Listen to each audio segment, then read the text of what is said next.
All right, thanks so much. Well, it is time for some financial advice. It is our regular Monday, Tuesday segment with Stewart Welch here today. Hey, Stewart. Good morning, Jen. Good to see you. All right, today we are talking about annuities.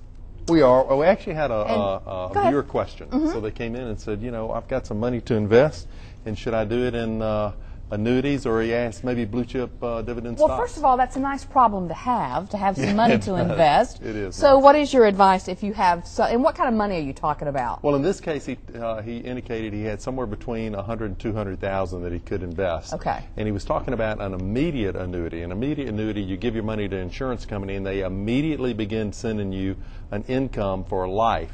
And, you know, with interest rates as low as they are, there's been a lot of interest in annuities.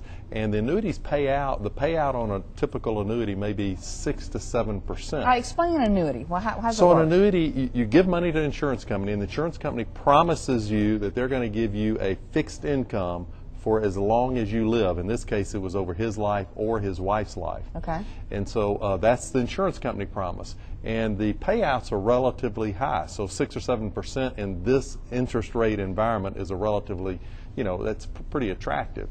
Because right now you're getting 2% on a 10-year treasury. So, you know, that's relatively. So if he's investing, say, $100,000, he's getting what in return? $7,000. Okay. So he's getting $7,000 guaranteed for life.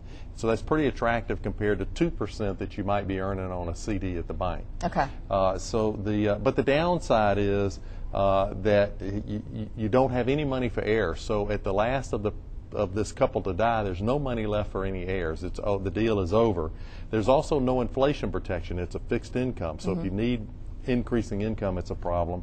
And there's no access to cash in case of an emergency. So if you said, man, I've got a medical emergency, I need to get to that capital, you can't do it because you've now entered into a contract with the insurance company. Because it is spread out and it is set that way. That's right. And then you also are dependent upon the insurance company to remain viable. So you want to be really careful with that. So when you versus blue chip funds, and what are you talking about? Blue chips, he also asked about blue chip stocks, and he basically, you know, I think the answer is that you have some opportunity for growth because it's in stocks. The dividends are about 4% versus 7%, so it's a good bit lower income. And there is access to cash, but the negative is that you are subject to the stock market, so there's fluctuations. So the answer is that in a case like this, you really need to get with a professional, get with a financial advisor, have them go over your facts and come up with a tailored plan specific to you. Okay.